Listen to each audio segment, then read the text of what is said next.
Pak. Ini kan 8 orang, 1 sudah dibebaskan begitu ya, karena masa hukumannya sudah habis, anak di bawah umur dapat garasi segala macam. Kemudian 1 orang lagi, Peggy sudah ditangkap, 2 orang lagi dinyatakan masih buron. Sesulit itukah Pak untuk mencari buron Pak? Sangat. Tidak mudah bagi mencari seorang buron itu tanpa kita mempunyai identitas yang lengkap. Mencari buron yang identitasnya lengkap itu mudah.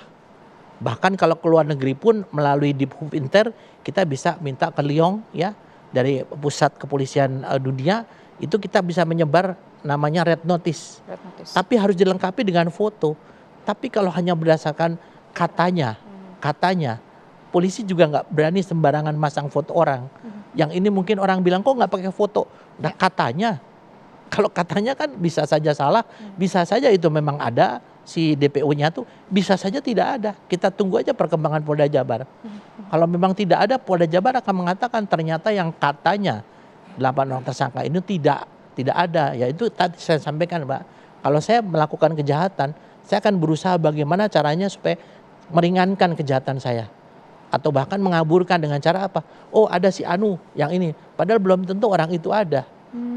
Gitu. Jadi bisa jadi pelakunya ternyata nggak 11 orang, kurang dari 11 orang atau lebih 11 orang nih Pak kalau melihat keterangan seperti ini katanya karena ingin mengaburkan, ada unsur yang mengaburkan. Kalau menurut saya saat ini ya 11 orang itu sementara ini kan.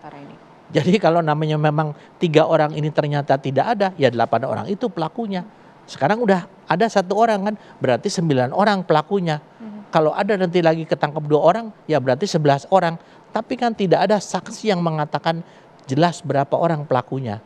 Tetapi saksi ini mengatakan, oh si Anu itu Pak pelakunya Pak. Yang kebetulan berkumpul. Dan belum tentu pelaku itu ada di tempat itu semuanya. Mungkin ada yang sudah pergi, ada yang kemana kan. Nah sehingga dengan pelaku yang ditangkap bersama-sama di satu tempat itulah dikembangkan mendapatkan keterangan bahwa ada 3 orang lagi yang diduga mereka terlibat. Kata mereka. Kemudian sekarang mereka mencabut. Tidak mengenal 3 orang itu termasuk Peggy katanya kan. Iya. Jadi kan mencabut berita acara kan polisi juga kesulitan. Nah ini dampaknya gimana Pak? Ini kan udah ditangkap Peggy-nya, kemudian mengatakan nggak kenal ini sama Peggy-nya. Inilah sekarang sedang dilakukan penyidikan ulang ya, pemeriksaan ulang. Dengan melakukan cross check ya. Atau mungkin kalau kita kata berita acara ini apa namanya, rekonstruksi berita acara konfrontasi. Dikonfrontasi nih 5 orang ini. Jadi mereka tidak mungkin 5 diperiksa, tidak, masih satu-satu. Dan nanti di sana orang berbohong bagaimanapun juga, dia pasti akan kelihatan sekali waktu dengan data-data yang disatukan, akhirnya terpaksa mengaku. Tapi kayaknya kalau kita mikirkan polisi punya teknologi lie detector ya Pak ya. Ya. Kalau ketika dikonfrontasi mereka mengatakan nggak kenal, tapi kan bisa ketahuan Pak dari detektor itu tadi. Lie detector itu tidak menjamin Mbak. Di seluruh dunia tidak menjamin itu. Itu hanya merupakan info bagaimana membuat seseorang secara psikologis ya itu bisa mengakui. Tapi kalau orangnya kuat, banyak yang namanya gagal. Kita tidak pakai lie detector Pak, tetapi berdasarkan fakta-fakta yang kita peroleh dari BAP awal. BAP awal itulah ada poin-poin yang dibuat untuk bagaimana kita melakukan konfrontasi ya. BAP konfrontasi kepada orang lain. Sehingga mau tidak mau dia tidak akan bisa lari daripada itu gitu. Itulah memang disinilah asiknya jadi anggota reserse gitu. Kalau bisa mengungkap satu kasus Mbak. Tapi kalau enggak dihujat seperti sekarang kan. Kalau menurut saya kasus ini yang Vina ini biasa-biasa aja. Menjadi tidak biasa manakala jadi film. Jadi ini sebenarnya bukan kasus yang sulit untuk diungkap ya Pak ya? Walaupun nggak ada CCTV, nggak ada foto gitu, nggak ada identitas, ini bukan kasus yang sulit sebetulnya. CCTV ada, tetapi kan CCTV itu tidak mencakup di tempat TKP. Ya, sehingga CCTV itu akhirnya tidak dijadikan barang bukti. Kan banyak namanya pengacara, kenapa CCTV tidak dijadikan barang bukti? Nah kalau di CCTV itu tidak bisa melihat kejadiannya, TKP-nya kan tidak bisa dijadikan barang bukti. Kalau ada, itu adalah yang paling kuat. Di dalam pasal 184 ayat 1 KUHP itu paling kuat itu barang bukti itu. Nah, ini kan kembali apalagi ada yang kesurupan. Nah itu. Kita ini kesurupan itu kan sesuatu yang bagi Polri bukan alat bukti Mbak. Tetapi informasi. Dari di sana nanti akan ditautkan dengan keterangan-keterangan saksi. Benar enggak sih? Nah kalau benar bisa memperkuat. Tapi kalau nggak benar namanya orang kesurupan kan, Mbak.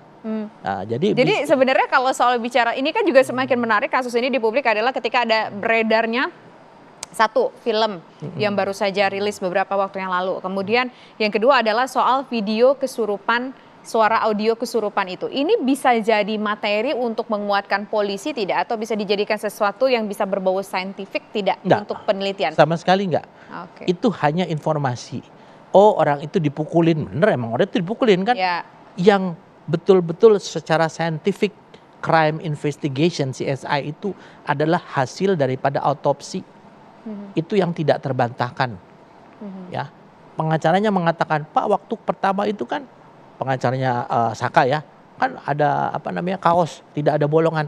Lah orang memang kalau dibunuh emang harus mutlak menembus kaos kan belum tentu. Kan katanya ada samurai segala macam Ya kan, gitu Pak. mungkin kan pada saat itu sudah tersikap atau apa ditusuk kan, kita kan nggak tahu. Yang paling tahu adalah pelakunya, alat buktinya juga ada, samurai kan, samurainya juga pasti ditentukan apakah ada darah korban itu di samurai. Kan di sini harus ada yang saya sampaikan tadi, Mbak, meyakinkan jaksa dan meyakinkan hakim harus berdasarkan alat bukti atau barang bukti yang betul-betul bisa dipertanggungjawabkan secara saintifik. Oke.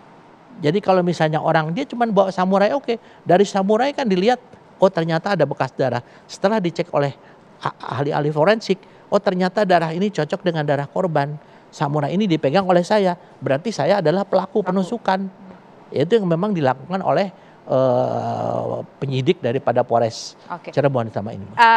Informasi yang beredar juga di luar sana bahwa dari salah satu terpidana itu atau yang pelaku pembunuhan itu ini juga ada menaruh rasa dendam dan bermotifkan asmara dengan Vina, korban perempuan. Ini kan seharusnya kalau kita berbicara secara awam, mungkin kalau soal tersangka sebelumnya Vina mungkin punya media sosial, punya handphone, semua terpidana tersangka juga punya handphone. Nah, Bapak dengar informasi nggak ini mungkin udah dikorek-korek atau belum nih soal handphonenya mereka, kemudian hubungannya mereka seperti apa, kemudian juga ada Linda yang menjadi yang kita dengar suaranya jadi yang kesurupan apa dalam tanda kutip arwahnya Vina. Nah, ini harus seperti apa kemudian menyikapi soal ini? Apakah Bapak sempat mendengar usaha untuk mencari-cari tahu seperti itu, Pak? Tapi nanti dijawab, Pak ya. Baik. Kita iklan dulu. Kami kembali sesaat lagi.